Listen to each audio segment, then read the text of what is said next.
यही वजह है कि एक शख्स, एक पंडित हजरत ख्वाजा गरीब नवाज रहमतुल्लाह अलैह से मुनाजरा करने के लिए आया। कहा कि मैं आपसे मुनाजरा करना चाहता हूं। हजरत ख्वाजा गरीब नवाज ने पूछा कहां से आए हो? कहा बहुत दूर से आया हूं। हजरत ख्वाजा गरीब नवाज ने कहा मुझसे मुनाजरा बाद में करना, तुम दूर से आए हो, पहले खाना खाओ, तुम्हें भूख लगी हो। सुभान अल्लाह, सुभान अल्लाह। तुम दूर से आए हो, तुम्हें भूख लगी होगी, तुम सफर के थके मांदे होगे, सबसे पहले तुम खाना खाओ, उसके बाद मुझसे मुनाजरा करना। वो दूर से आया वो शख्स हजरत ख्वाजा गरीब नवाज से जो मुनाजरा करने के लिए आए थे, वो हजरत ख्वाजा गरीब नवाज के किरदार पर इस कदर फिदा हो गया कि वो कहा कि मैं आपसे मुनाजरा नहीं करूंगा, बल्कि मुझे कलमा पढ़ाकर मजहब इस्लाम में दाखिल करो। सुभान अल्लाह, सुभान अल्लाह, नाराए तकबीर। कि मुझ पे भी चश्मे करम ए मेरे आका करना, मुझ पे भी चश्मे करम ए मेरे आका करना, हक तो मेरा भी है रहमत का तकाजा करना। मुझ पे भी चश्मे करम ए मेरे आका करना, हक तो मेरा भी है रहमत का तकाजा करना। और मैं के जर्रा हूँ उस अते सहरा दे दे, मैं के जर्रा हूँ मुझे उस अते सहरा दे दे, कि तेरे बस में है कतरे को दरिया करना, कि तेरे बस में है कतरे को दरिया करना। मुझ पे भी चश्मे करम है मेरे आका करना। और मैं हूँ बेकस, मैं हूँ बेकस, तेरा शेवा है सहारा देना। मैं हूँ बेकश, मैं हूँ बेकस, तेरा शेवा है सहारा देना। मैं हूँ बीमार, तेरा काम है अच्छा करना। मैं हूँ बीमार, तेरा काम है अच्छा करना। मुझ पे भी चश्मे करम है मेरे आका करना। तू किसी को भी उठाता नहीं अपने दर से, तू किसी को भी उठाता नहीं अपने दर से, कि तेरी शान के शाया नहीं ऐसा करना। मुझ पे भी चश्मे करम है मेरे आका करना। और आखिर में शायर कहता है कि ये तेरा काम है ए आमना के दुर्र यतीम।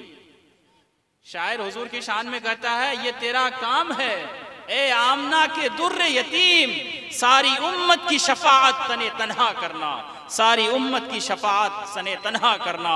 मुझ पे भी चश्मे करम ए मेरे आका करना, हक तो मेरा भी है रहमत का तकाजा करना। मैं के जर्रा हूँ मुझे उस अते सहरा दे दे, कि तेरे बस में है कतरे को भी दरिया करना। हजरत गिरामी, मैंने कुरान करीम की मुकद्दस और मशहूर आयत करीमा तिलावत की कि रब तबारक व तआला कलाम मजीद में इरशाद फरमाता है उदउ इला सबील रब्बिका बिल हिकमति वल मौइज़तिल हसना, जिसका साफ सीधा सलेस तर्जमा यही होता है कि ए महबूब, आप लोगों को मेरी राह की तरफ या अपने रब की राह की तरफ हिकमत और अच्छी नसीहत के जरिए बुलाइए। ये दो चीज आपको समझना है, हिकमत क्या चीज है और अच्छी नसीहत क्या चीज है।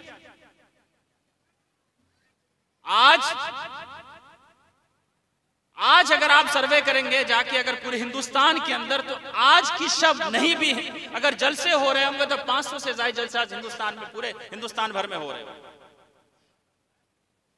लेकिन इतने जलसे होने के बावजूद हमारी मस्जिद की नमाजियों की तादाद में इजाफा नहीं हो रहा।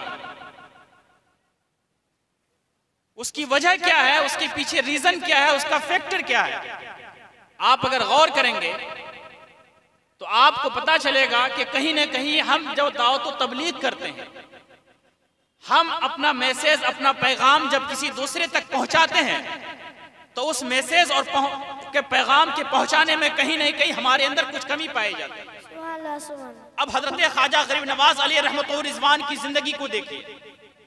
हजरत ख्वाजा गरीब नवाज जब हिंदुस्तान की सरजमीन पर तशरीफ लाए थे, वो आज का जमाना नहीं था, बहुत पहले हजरत ख्वाजा गरीब नवाज रहमतुल्लाह अलैह हिंदुस्तान की सरजमीन पर आए थे।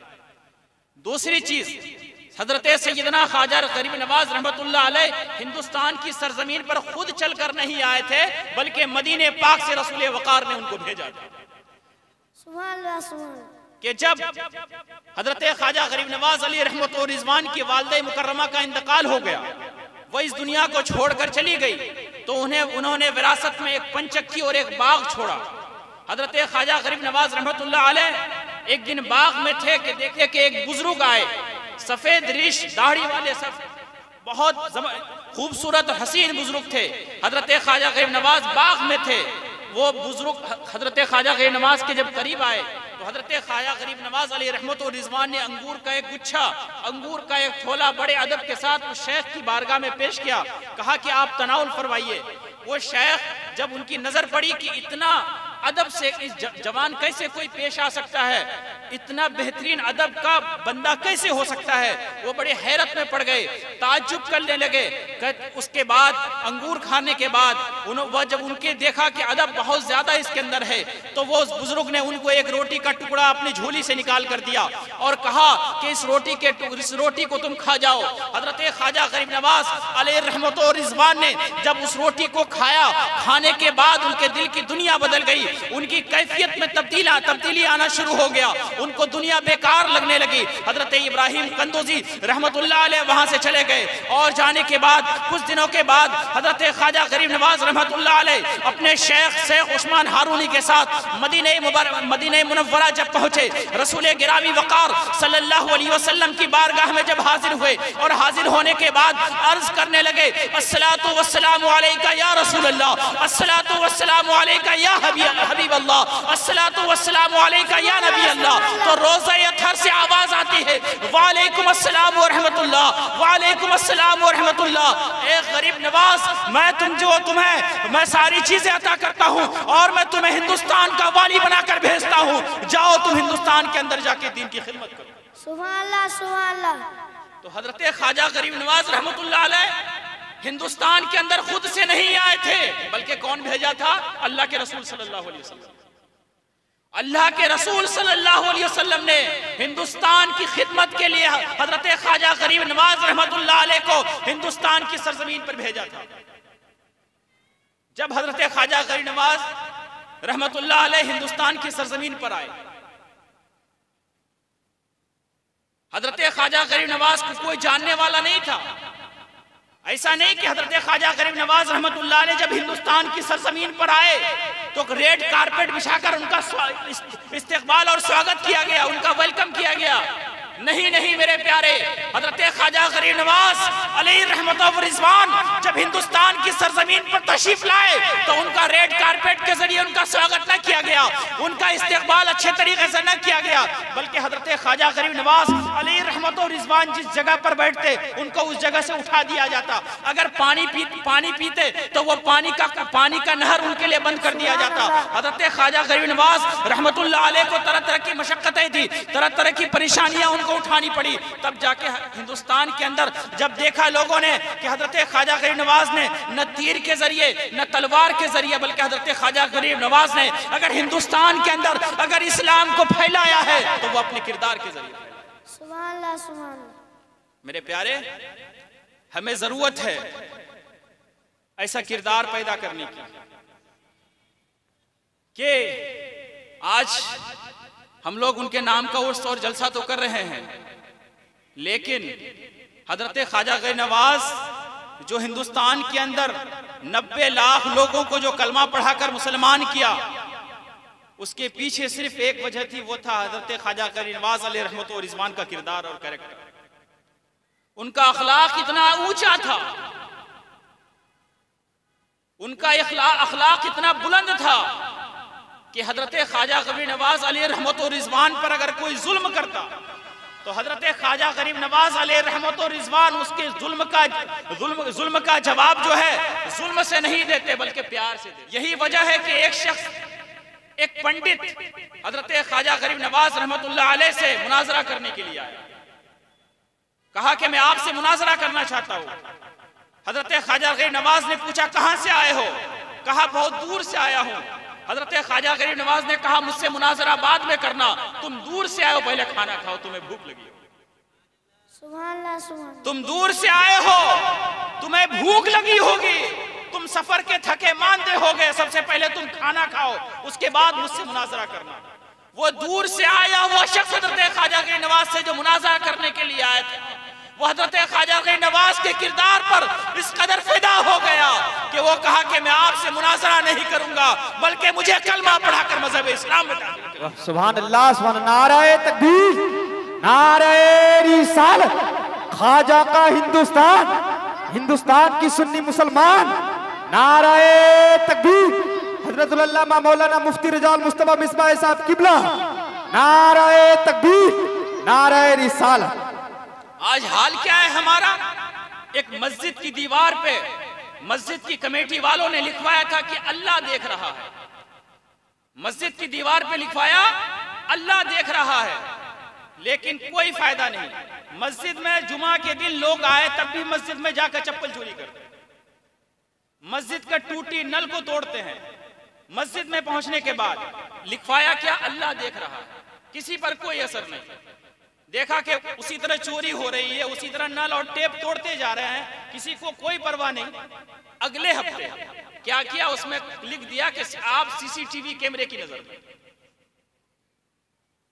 पहले लिखवाया कि अल्लाह देख रहा है, किसी को कोई परवाह नहीं, कोई केयर नहीं, पहले की उसी तरह जिंदगी गुजार रहे हैं। लेकिन दूसरे हफ्ते सामने विक जब लगाया कि आप सीसीटीवी कैमरे की नजर में, उस दिन से मस्जिद के कमेटी वाले बताते हैं ना चप्पल चोरी होती है, ना उस दिन के बाद से कोई नल टूटता है। मेरे प्यारे, हमें उस रब पर भरोसा नहीं, हमें उसको अल्लाह के हमें जवाब देना है, उसकी कोई फिक्र नहीं। वो रब हमें अगर पूछेगा कि तुमको मैंने इतनी हसीन जिंदगी और जवानी अता की और तुमने अपनी जिंदगी और अपनी जवानी खुराफात में गुजार दी, हमें उस रब की कोई फिक्र नहीं। हमारे रब, हमारा और आपका रब आपको याद नहीं आता? एक एक हफ्ते गुजर जाते हैं, कोई फिक्र नहीं, नमाजें छोड़े बैठे हैं, एक दूसरे की गीबत में लगे हुए हैं, एक दूसरे को सताने में लगे हुए हैं, एक दूसरे पर जुल्म सितर करने में लगे हुए हैं, एक दूसरे को नीचा गिराने में लगे हुए हैं। नहीं मेरे प्यारे, ये मुसलमानों का किरदार नहीं होना चाहिए, ये मुसलमानों का अखलाक नहीं होना चाहिए। मुसलमानों का अखलाक तो यह होना चाहिए कि जब वो चले उसका लम्हा बोले नबी नबी, हाथ का उठना बोले नबी नबी, पैर का चलना बोले नबी नबी, आंखों की हया बोले नबी नबी, जुबान की सदाकत बोले नबी नबी, कान की सदाकत बोले नबी नबी, दिल की धड़कन बोले नबी नबी, पंजा वक्ता नमाजों का हौसला बोले नबी नबी, रमजान के महीने में खुशू व खुजू बोले नबी नबी, बाल बच्चों के लिए हलाल तिजारत करने वाला इंसान बोले नबी नबी, बाल बच्चों की जिंदगी को गुजारने के लिए समाज में मुआसात का परचम उठाने वाले जुबान बोले नबी नबी नबी नबी। लेकिन हमारा नबी हमें याद नहीं, हमारा रसूल हमें याद नहीं, हमारा खुदा हमें याद नहीं। मेरे प्यारे, कब तक ये जवानी आपकी? एक बहरूपिया था, हमेशा अपना नक्शा और अपना भेष बदलता था।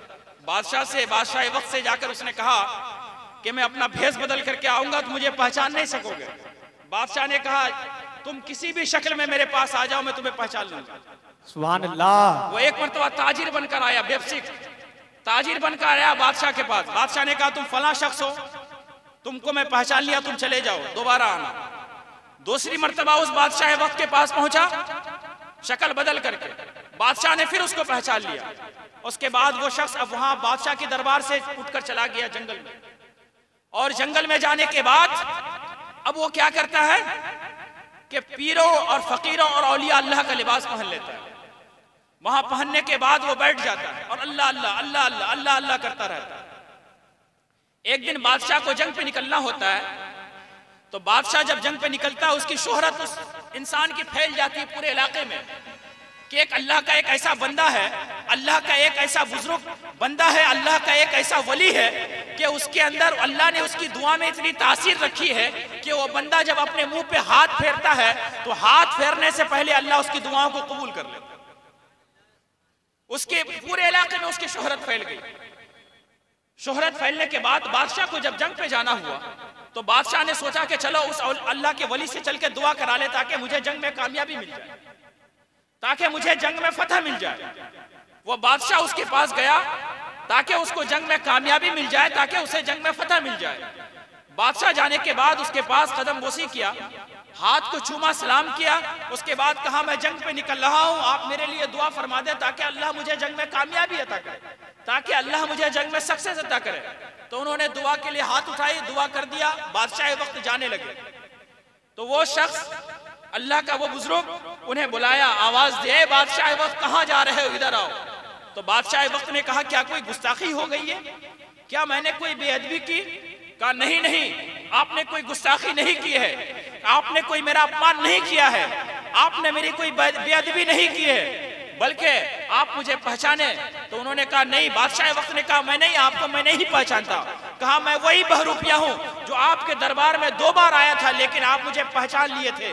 तो उन्हें हजरत उस बादशाह वक्त ने कहा कि अरे तू तो बहरूपिया था, लेकिन अल्लाह ने तेरी दुआ में इतनी तासीर कैसे रखी कि तू जब भी दुआ के लिए हाथ उठाता है तो अल्लाह तुम्हारी दुआओं को कबूल करता है। तो उस बहरूपिया ने कहा कि जब मैंने औलिया अल्लाह के भेष को अपनाया, जब मैंने औलिया अल्लाह की शक्ल इख्तियार की, तो अल्लाह तबारक व तआला ने मेरी दुआ में वो तासीर रखी। तो एक दिन मेरे दिल में ख्याल आया कि जब औलिया अल्लाह का भेष अगर इंसान बदल ले, अगर औलिया अल्लाह का भेष अगर पकड़ ले, तो अल्लाह तबारक व तआला उसकी दुआओं में तासीर दे सकता है। तो अगर हकीकत में अगर कोई तौबा करके अगर अल्लाह का वली बन जाए तो अल्लाह उसकी दुआ में कितनी तासीर रखे। तब से मेरी जिंदगी में टर्निंग पॉइंट आया, तब से मेरी जिंदगी में सुधार आया। अब औलिया अल्लाह से कनेक्शन का क्या फायदा, उससे जुड़े रहने से क्या फायदा? औलिया अल्लाह से अगर हम जुड़े रहते हैं तो उससे क्या फायदा मिलने वाला? मिसाल के जरिए, एग्जाम्पल के जरिए समझिए उसको। आपका 2 बच्चा, आपका 2 लड़का, 2 लड़का, आप बाजार से जाकर हलवे का सामान खरीद के लेके आइए। दुकानदार के पास जाइए आप, और जाने के बाद हलवे में जो जो सामान लगता है, चीनी है, बादाम है, जो कुछ भी हलवे के लिए लगता है, आप बाजार से खरीद के लेकर आए और लाने के बाद अपनी बीवी को दे दीजिए। आप कहिए कि इसका हलवा बनाओ, और साथ में आप एक जहर की पुड़िया भी लेकर आइए। बहुत गौर से सुनिएगा मेरे इस मैसेज को। साथ में एक जहर की पुड़िया भी, छोटी सी पुड़िया लेकर आइए। हलवे का सामान लाकर अपनी बीवी को दीजिए। आप उससे कहिए कि तुम हलवा तैयार करो। आपकी बीवी हलवा तैयार करे, और करने के बाद आप अपनी बीवी से बोल दो कि इस हलवे के अंदर जो है ना, मैं जो जहर का पुड़िया लेकर आया हूं, उस पुड़िया को भी तुम इसके अंदर डाल दो। आपका 2 बच्चा, एक बच्चा जिसने अपनी मां को जहर का हलवे के अंदर पुड़िया डालते हुए नहीं देखा, दूसरा वो बच्चा जिसने जहर का पुड़िया डालते हुए अपनी मां को देख लिया कि मेरी मां ने हलवा तो अच्छा बनाया, लेकिन उसके अंदर मेरी मां ने जहर का पुड़िया भी डाला। अब 2 बच्चे, एक बच्चा वो जिसने देखा कि मेरी मां ने हलवा तैयार करने के बाद उस हलवे के अंदर जहर का पुड़िया मिला दिया, और दूसरा वो बच्चा आपका जिसने देखा कि सिर्फ मेरी मां ने हलवा बनाया, उसने जहर को मिलाते हुए नहीं देखा। तो जब हलवा खिलाने खाने की बारी आएगी तो कौन बच्चा हलवे के करीब जाएगा? आपका वही बच्चा हलवा खाने के लिए टूट पड़ेगा जिसने नहीं देखा कि उसकी मां ने उस हलवे के अंदर जहर मिलाया। लेकिन आपका दूसरा बच्चा जिसको पता चल गया, जिसने अपनी इन आंखों से देख लिया कि मेरी मां ने इस हलवे के अंदर जहर का पुड़िया मिला है, वो बच्चा किसी भी सूरत में अपने मुंह के अंदर उस हलवे को खाना पसंद नहीं करेगा। तो इसी तरह जब औलिया अल्लाह से कुर्बत और कनेक्शन का क्या फायदा हो? औलिया अल्लाह कौन होते हैं? जब अपनी जिंदगी को इंसान ज़ुहद और तकवा की भट्टी में इंसान पूरी जिंदगी गुजारने के बाद तब जाकर वो अल्लाह का वली और मुकर्रब बनता है। जब दुनिया से मुकम्मल तौर पर जो है ना अलहदगी इख्तियार कर लेता है, तब जाकर कोई अल्लाह का वली बनता है। जब दुनिया की मोहब्बत उनके दिल से खत्म हो जाती है, तब जाकर कोई अल्लाह का वली बनता है। अल्लाह का मुत्तकी कौन बनता है? जब हमेशा अल्लाह के जिक्र में मशगूल रहता है, दुनियावी मामलात को छोड़े रहता है, गुनाह नहीं करता, वो जाकर अल्लाह का वली और मुकर्रब बनता है। तो जो अल्लाह का वली होगा, जो अल्लाह का मुकर्रब कौन बनेगा? जिसको दुनिया के खुराफात के बारे में, जिनको मालूम है कि दुनिया एक जहरीली चीज है, जिनको मालूम चल चुका है कि दुनिया को अगर हम दुनिया के पीछे पड़ेंगे तो गोया के अपने मुंह के अंदर, अपने नफ्स के अंदर जहर लेना है, वो होता है औलिया का, अल्लाह का वली।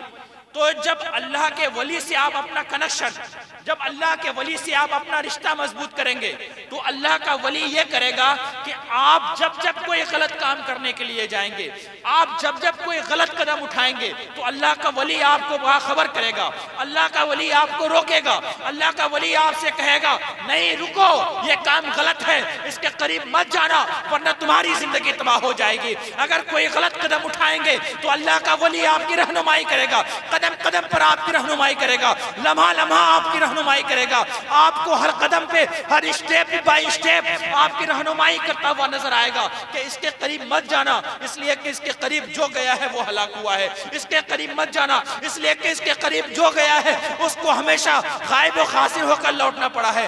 इसलिए अल्लाह के वली से कनेक्शन करना बहुत जरूरी है। और अगर अल्लाह के वली से कनेक्शन न करें, अपने आप को खुद ही तीसमार खां समझने लगे कि हम जो कुछ भी हैं बस सिर्फ कुरान और हदीस से ही समझते रहेंगे आप, तो फिर कहीं ना कहीं जो है, कहीं ना कहीं फिर जो है आपका कदम फिसलने वाला है। इसलिए कि इंसानी जिंदगी में कुछ ऐसे मामलात होते हैं कि जिसमें इंसान को मशवरे के लिए किसी दूसरे की जरूरत पड़ती है। कोई भी इंसान इस दुनिया में तने तनहा नहीं जी सकता। कोई इंसान अगर अपने दिल में इमेजिन तस्वुर कर ले कि मैं अकेले जिंदगी गुजार लूंगा, इम्पॉसिबल, ये हो ही नहीं सकता। कुछ दिनों के बाद वो डिप्रेशन में चला जाए। इसलिए अल्लाह औलिया से कनेक्शन करना बहुत जरूरी है। दूसरी चीज, आज हम लोग अपने बच्चों की तरबियत बहुत गलत ढंग से कर रहे हैं।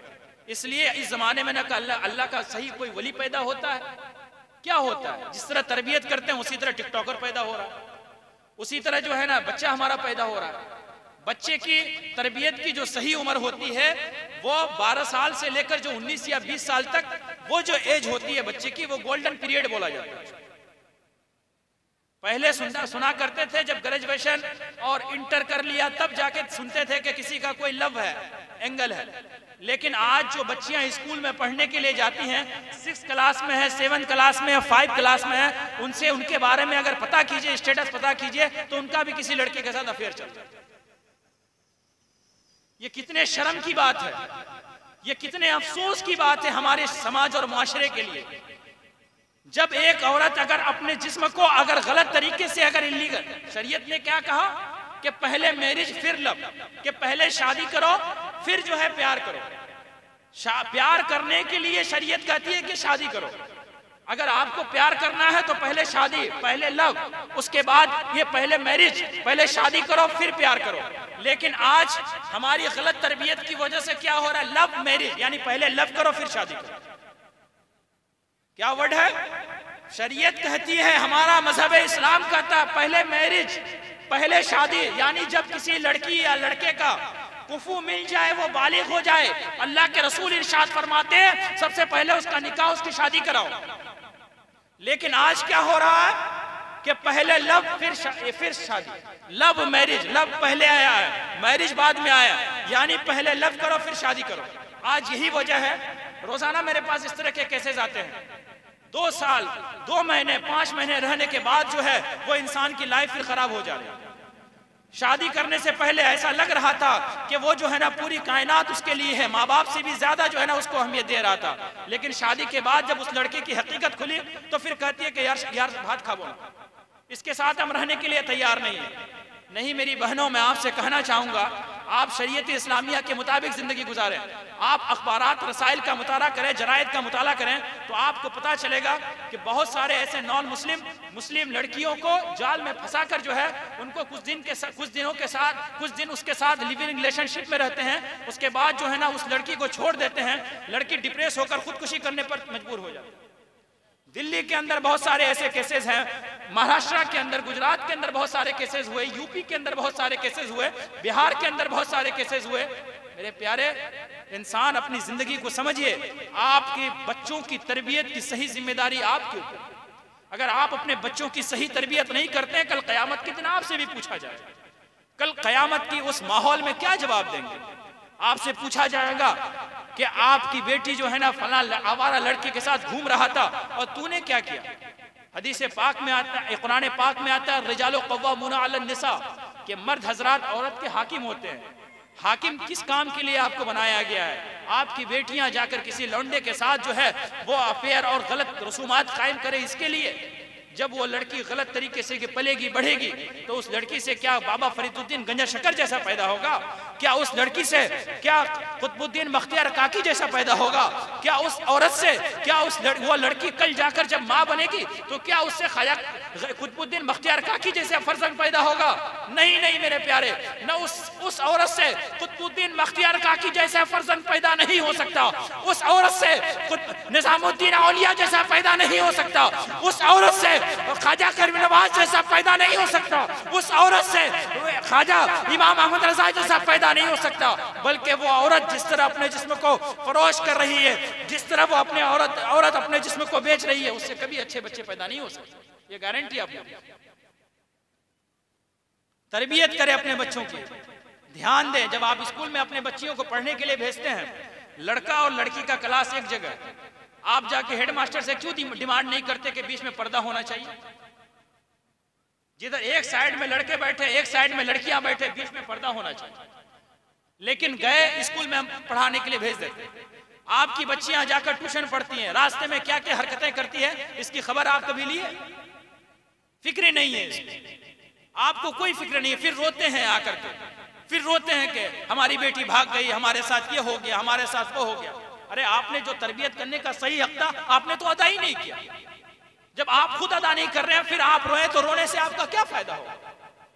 ये मगरमच्छ के आंसू, घड़ियाली आंसू बहाने से कोई फायदा नहीं है। जिस वक्त सही तरबियत करने की उम्र थी आपने उस वक्त उसको सही तरबियत की ही नहीं। मेरे प्यारे, आज से इस चीज को जहन में रखें।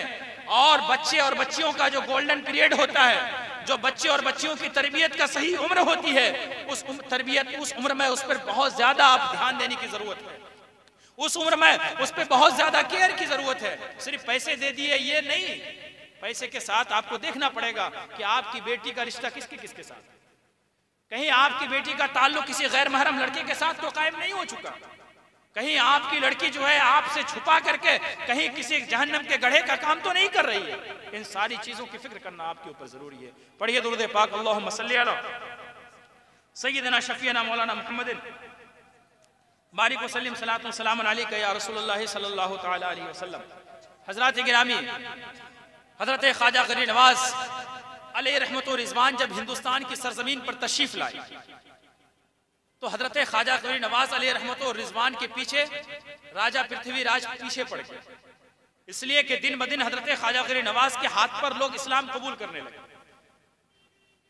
एक अंग्रेज मुफक्किर कहता है, जब वो हिंदुस्तान घूमने के लिए आया, जब वो हिंदुस्तान से लौटा एक अंग्रेज, तो उसने कहा कि मैंने पूरी दुनिया के अंदर देखा कि जो बादशाह, जो राजा होता है, जो किंग होता है, वो जमीन के ऊपर बादशाहत करता है।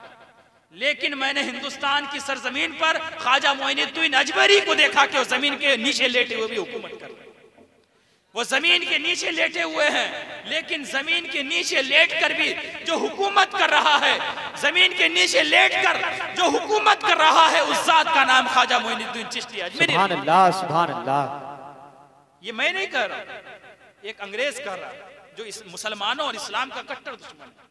वो क्या कहता कि मैंने पूरी दुनिया का चक्कर लगाया, मैंने पूरी दुनिया को देखा, मैंने पूरी दुनिया को घूमा, लेकिन मैंने देखा कि पूरी दुनिया के अंदर जो राजा होता है, पूरी दुनिया के अंदर जो बादशाह होता है, वो बादशाह जमीन के ऊपर बादशाहत करता है, लेकिन हिंदुस्तान के अंदर ख्वाजा मोइनुद्दीन चिश्ती अजमेरी की जात एक वाहिद जात है जो जमीन के नीचे लेटे हुए हैं, फिर भी वो लोगों पर हुक्मरानी हो। सुभान अल्लाह, सुभान अल्लाह। आज चाहे कोई प्राइम मिनिस्टर बनता है, चाहे किसी को फिल्म रिलीज करनी होती है, कोई भी बड़ा से बड़ा एक्टर हो, बड़ा से बड़ा जो है साइंटिस्ट हो, बड़ा से बड़ा जो है पॉलिटिशियन हो, कोई भी हो, जब से सबसे पहले जब तक हजरत ख्वाजा गरीब नवाज के दरबार में हाजिरी नहीं देता तब तक वो अपनी कामयाबी नहीं समझता। मेरे प्यारे, तभी तो शायर ने कहना, ख्वाजा हिंद वो दरबार है आला तेरा, ख्वाजा हिंद वो दरबार है आला तेरा, कभी महरूम नहीं मांगने वाला। सुभान अल्लाह। नारे तकबीर, नारे रिसालत। ख्वाजा का हिंदुस्तान, हिंदुस्तान की सुन्नी मुसलमान, नारे तकबीर, नारे रिसालत। जब हजरत ख्वाजा गरीब नवाज अलैहि रहमत व रिजवान हिंदुस्तान की सरजमीन पर तशरीफ लाए उस वक्त सब टिक्कीधारी थे। उस वक्त हिंदुस्तान का माहौल इतना खराब माहौल था कि लोग गाय का पेशाब और गाय की मूत पीते थे और पत्थरों पर घी चढ़ाते थे। होना यह चाहिए था कि इंसान गाय के घी खाए और पत्थरों को जो है ना उस पर पेशाब करे, लेकिन उल्टा था।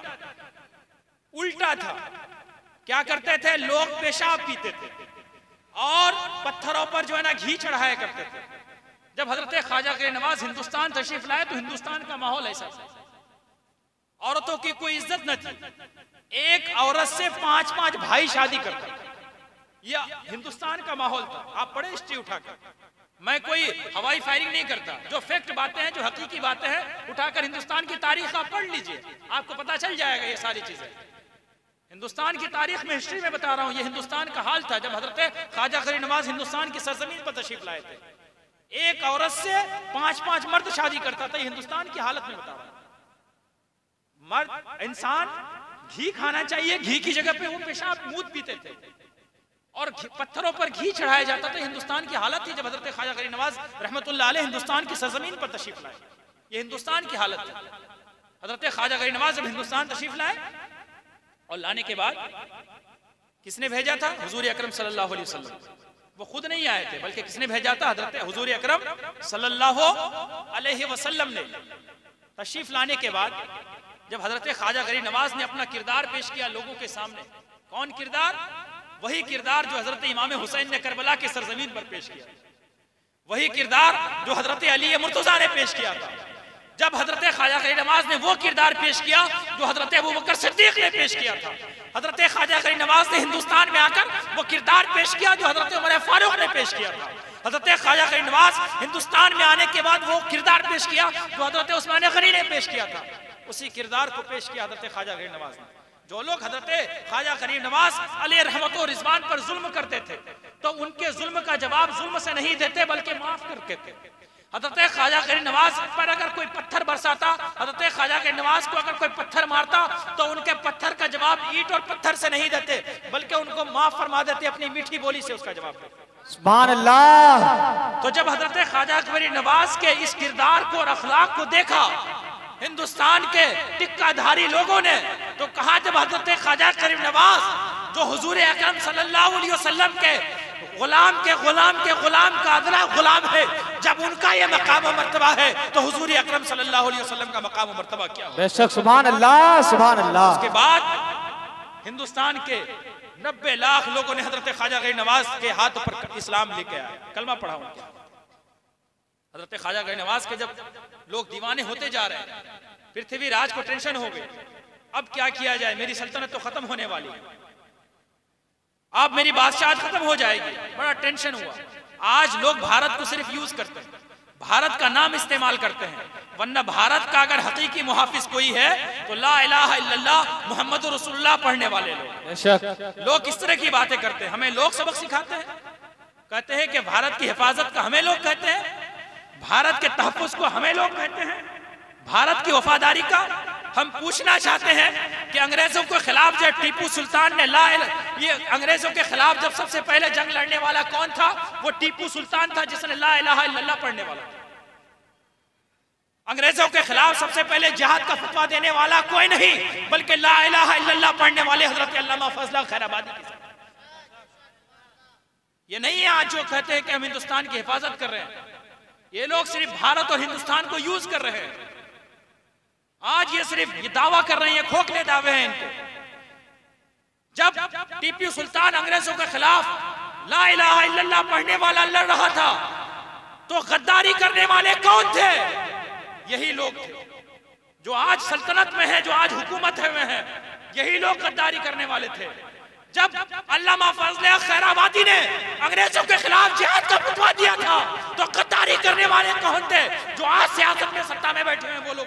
बेशक बेशक। आज कहते हैं कि फला नारा लगाओगे तब, हमें किसी नारा की जरूरत नहीं है।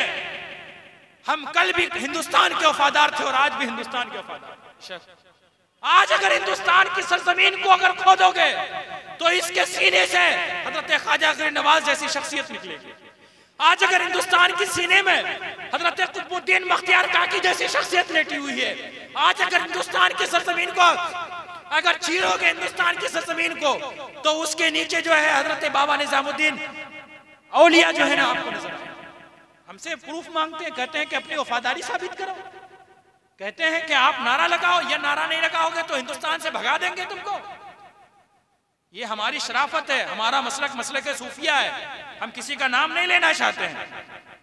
अगर कोई कहे हमसे कि भारत की वफादारी के लिए नारा लगाना होगा तो हम किसी नारे को नहीं जानते। ये भारत हमारा है, हम कल भी वफादार थे और आज भी वफादार हैं। अरे और लोगों सुनो, राखें तो और लोगों की राखें तो बहकर न जाने कहां गायब हो गई, लेकिन इसके सीने में जिस मोइनुद्दीन को हम अपनी माँ से ज्यादा प्यार करते हैं वो मोइनुद्दीन इसके सफर सीने में दफन है। सुभान अल्लाह। मोइनुद्दीन को हम अपने बाप से ज्यादा प्यार करते हैं वो इसके सीने में दफन है। बेशक सुभान अल्लाह। अरे हमसे प्रूफ मांगते हैं, कहते हैं कि अपनी वफादारी साबित करो। नहीं, हम किसी नारे के मोहताज नहीं है, हमें जरूरत नहीं है किसी नारा लगाने की। मेरे प्यारे, इतनी कीमती अमानतें इसके दामन में पोशीदा है। नाराए तकबीर, नाराए रिसालत, नाराए हैदरी, नाराए हैदरी, नाराए तकबीर, नाराए रिसालत।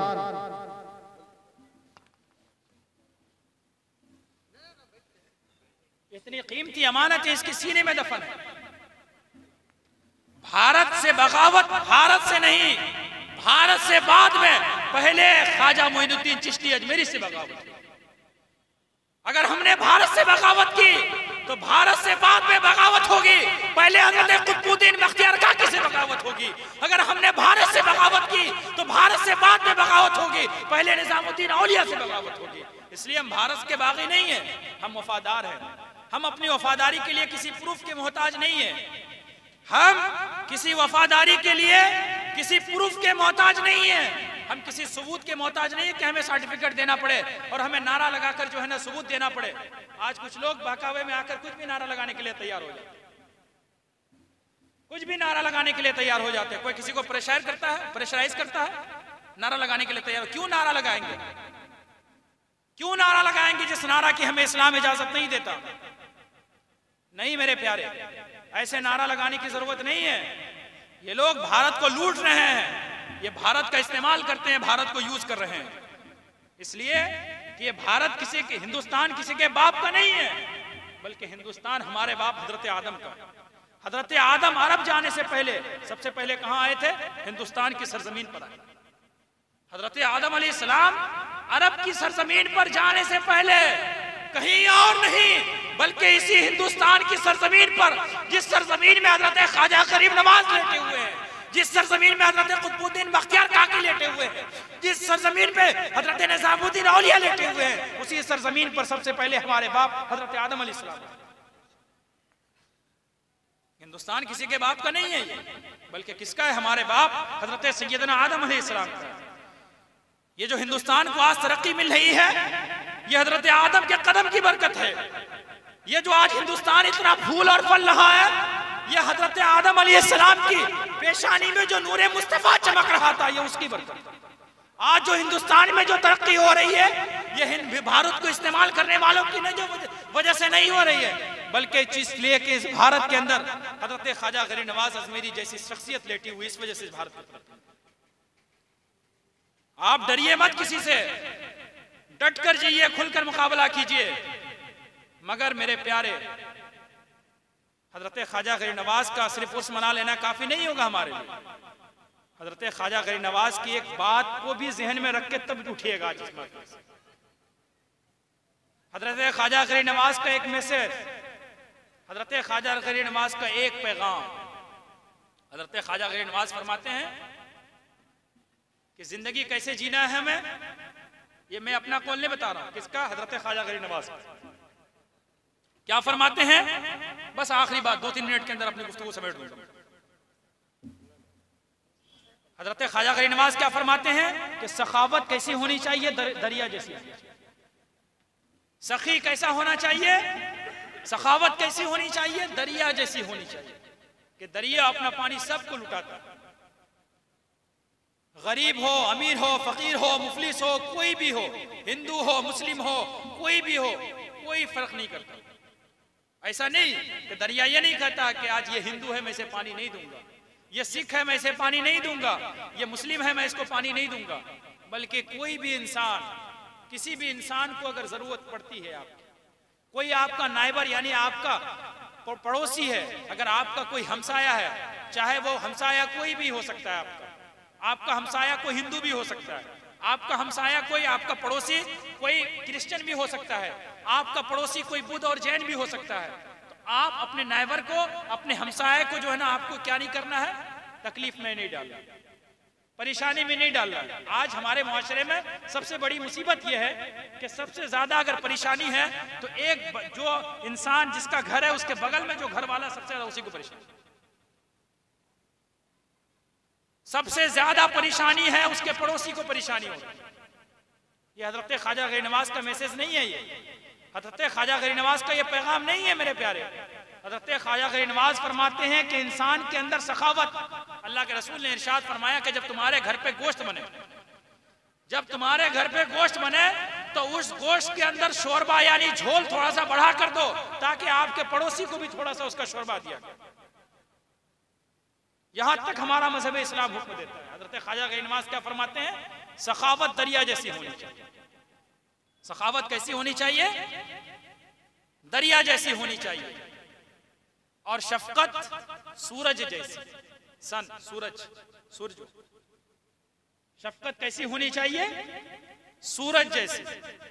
सूरज जब सुबह निकलता है अपनी तमाज़र जब फेंक रहा होता है, तो जिस तरह वो गरीब अमीर मुफलिस नादार का फर्क नहीं करता, इसी तरह हमें शफकत जो है ना किसी को देख कर नहीं करनी चाहिए कि फला पैसा वाला है तो उसको सलाम करें, फला पैसा वाला नहीं है तो उसे हम सलाम नहीं करें, बल्कि हर कोई जो भी मुसलमान है जिसने भी ला इलाहा इल्लल्लाह पढ़ा है और उस पर कायम है, उसको आप सलाम करें, अस्सलाम वालेकुम रहमतुल्लाहि। इसलिए कि सलाम करने से मोहब्बत बढ़ेगी आपस में। ये नाचाकी और ना इत्तफाकी जो आपस में है वो नाचाकी और ना इत्तफाकी दूर हो। तो हजरत ख्वाजा गरीब नवाज क्या फरमाते हैं कि सखावत दरिया जैसी, सखावत दरिया जैसी, शफकत सूरज जैसी, और आखिर में फरमाते हैं कि आजिज़ी जमीन जैसी। क्या रहा कि जो लोग, एक बात हमेशा जहन में रखें कि अपने अमल पे इतराना ये बहुत बुरा अमल है। अपने अमल पे इतराना कि अपने 2 वक्त की नमाज पढ़ने के बाद अपने आप को ज्यादा काबिल समझना और दूसरे को हकीर और कमतर समझना, ये सबसे बुरी बात है। आपके अमाल को ये बर्बाद कर देगा। आप अमल करके भी कोई फायदा आपको पहुंचने वाला नहीं है। इसलिए हमेशा आजिज़ी होनी चाहिए, इनकिसारी होनी चाहिए कि हर कुछ आप कर डालिए, लेकिन जब चलिए आप रास्ते में चले तो आपसे बात करने के लिए कोई भी जो है ना तकलीफ महसूस न करे, आपसे बात करने के लिए कोई झिझक महसूस नहीं करे, बल्कि आप लोगों के साथ इस कदर घुल मिल कर रहिए। आपका रवैया, आपका अखलाक और किरदार इतना अच्छा होना चाहिए कि कोई भी इंसान अगर आपसे बात करना चाहिए तो आप उसके लिए हमेशा अवेलेबल और फ्री रहे। ये नहीं कि आदमी देखकर आप जो है ना बात करें। आपके अंदर हमेशा आजिज़ी होनी चाहिए, इनकिसारी होनी चाहिए, तब जाकर आप जो है दुनिया में कामयाबी हासिल कर सकते हैं। हजरत ख्वाजा गरीब नवाज ने अपनी जिंदगी में 3 चीज को अपनाया। क्या? शफकत सूरज जैसी, सखावत दरिया जैसी, और आजिज़ी जमीन जैसी।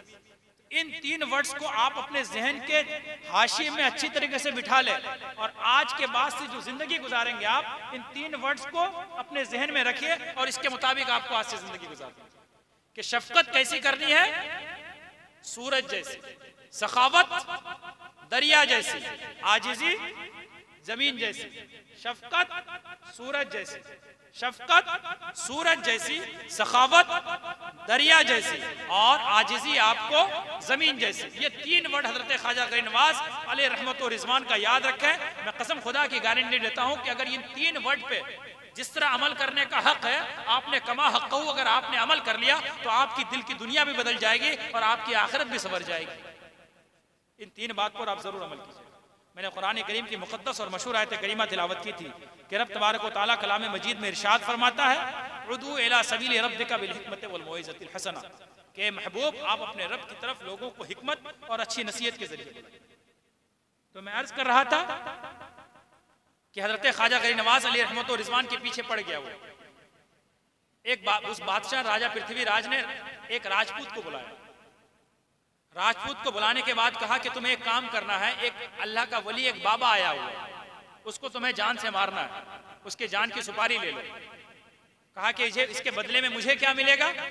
कहा कि तुम्हें इसके बदले में आधी सल्तनत मिल जाएगी, आधी हुकूमत मिल जाएगी, तुमको बस उसे खत्म करना है, उसको जान से मारना है।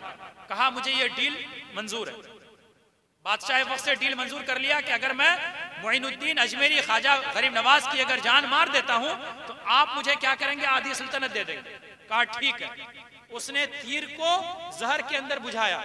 जब किसी को मारना होता, तीर अगर चूक भी जाए तो हल्का सा अगर लग भी जाए तो उसके जहर से बंदा मर जाए।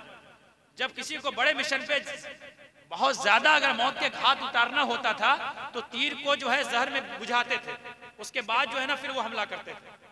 राजपूत पहले जमाने में, हिंदुस्तान का जो पुराना लिबास है, आप अगर गूगल वगैरह पे सर्च कीजिएगा तो आपको शायद मिल जाए, हिंदुस्तान का जो पुराना लिबास था यह था क्या, यहाँ से यहाँ, आज जो घघरा चोली आता है लड़कियों का या लहंगा वगैरह आता है, तो यहाँ से पूरा ये, उसके बाद इधर से पूरा जो है ना फैला हुआ रहता है। जब इंसान अगर अपने अंदर कुछ छुपाए तो पता नहीं चलेगा, देखने वाले को नजर नहीं आए। पहले जमाने में वो लिबास होता था राजपूत का। उसने डील मंजूर कर ली, शर्त कहा कि ठीक है मुझे आधी सल्तनत दे देना। चला गया। जाने के बाद हजरत ख्वाजा गरीब नवाज तकरीर करते थे। तकरीर ज्यादा लंबी नहीं करते थे, 5 से 10 मिनट बस। 10 मिनट से ज्यादा हजरत ख्वाजा गरीब नवाज कभी तकरीर नहीं करते। 10 मिनट, 12 मिनट, 5 मिनट बस, उससे ज्यादा नहीं। एक बात लोग उस पर अमल करते बस काफी। हजरत ख्वाजा गरीब नवाज अलैहि रहमत व रिजवान का प्रोग्राम था, तकरीर कर रहे थे हजरत ख्वाजा गरीब नवाज। वो आदमी आया तकरीर सुनने के लिए, बैठ गया, जिस तरह आप लोग बैठे हैं उसी तरह वो भी बैठ गया, आकर मजलिस में बैठ गया। जब हजरत ख्वाजा गरीब नवाज अलैहि रहमत व रिजवान की तकरीर खत्म हुई तो लोग आते गए, हजरत ख्वाजा गरीब नवाज से मिलते गए। अब वो खड़ा था, हजरत ख्वाजा गरीब नवाज ने उनसे फरमाया कि जिसको जो करना था वो तो चले गए, तुम जो करने के लिए है वो करो। जिसको जो करना था, जो लेने के लिए आया था वो लेकर चला गया, अब तुम जो करने के लिए आए हो वो करो। तुम जो करने के लिए आए हो वो करो। बड़े टेंशन में आ गया, हैरत में आ गया। मगर मुझे तो ये जानती भी नहीं। अब यहाँ मजमे में जितने लोग हैं सबको तो नहीं जानता मैं। अब हजरत ख्वाजा गरीब नवाज की मजमे में वो आया था तो वो तो नहीं जानते। कहा कि ये तो मैं पहली बार इनकी महफिल में आया हूं तो मुझे कैसे पहचानते। तो कहा कि तुम्हें जो करना है वो करो। बड़े टेंशन में आ गए। कहा नहीं, मैं तकरीर सुनने के लिए आया। तो हजरत ख्वाजा गरीब नवाज ने उनसे फरमाया कि जब तुम तकरीर सुनने के लिए आए थे तो जब कोई तकरीर सुनने के लिए आता है तो अपने कमर के अंदर कोई खंजर बांध के लेकर थोड़े आता है। तो कहा नहीं, हम लोग राजपूत जात है, हम अपनी हिफाजत और प्रोटेक्शन के लिए हम अपने साथ खंजर हमेशा रखते हैं। कहा अच्छा, तुम अपने प्रोटेक्शन के लिए, अपनी हिफाजत के लिए तुम हमेशा खंजर साथ में रखते हो, चलो ये बात मान लिया तुम्हारी।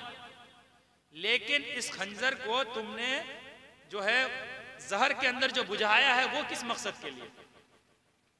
क्या ये बताओ कि क्या तुमको बादशाह के दरबार में ये ऑफर नहीं किया गया कि तुम मेरी अगर जान ले लो तो तुम्हें जो है ना आधी सल्तनत दी जाए?